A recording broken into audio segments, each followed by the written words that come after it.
From Chicago, this is WJYS, The Wave.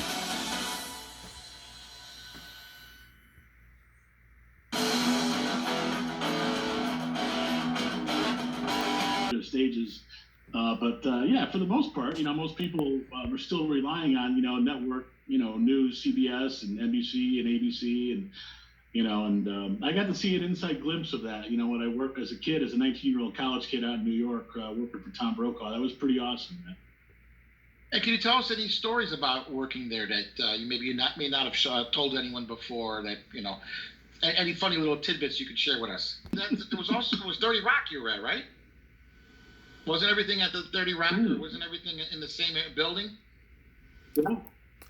Oh yeah, it's 30 Rockefeller Center. So two floors up was David Letterman. 2 floors down was Saturday Night Live, and these shows were all in full production, full swing. I was there from January through May.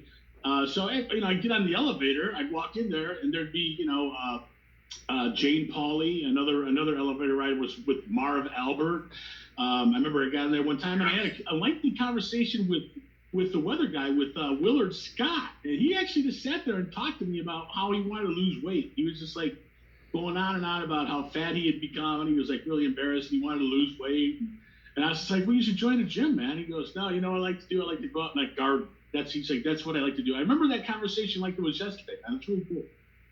Now, Willard Scott, he was obviously the morning news weatherman, but he'd always show like 100 ladies, right? This grandma's 100 years old, right? Wasn't he big for the 100-year-old club or something like that? Right. Yeah, and he was also the very first. He was the very first television Ronald McDonald. Not a lot of people know that either. Oh wow! So when you were in an elevator with a legend, and he was trying to get you. Do you think he was trying to get you to take him to the gym or something like that? What do you think?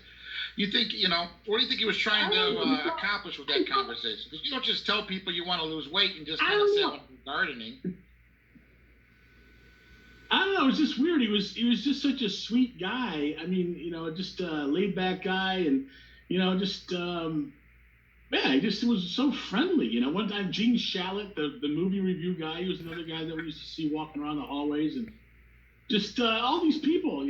I mean, there was like other people that I would go get and have to bring up to the newsroom. They were friends with like Brokaw. One time, Larry, I answered the phone, and this is a true story, man. And being an Irish Catholic myself, this one was like a big story back at the house when I got home that night.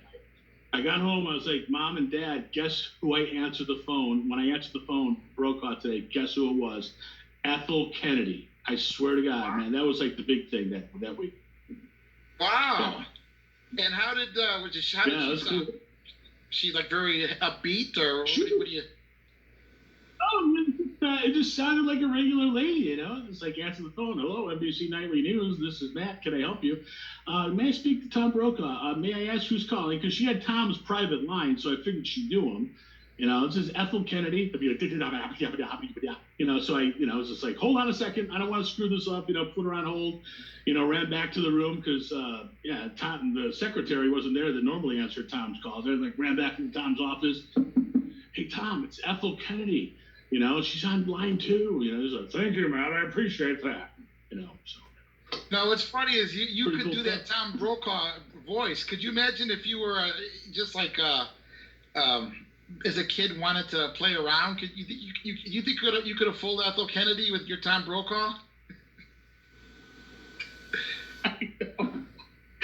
Yeah, I could have said something really crude, sorry, Ethel, I'm in the middle of playing Twister right now with some secretaries. I'll call you back.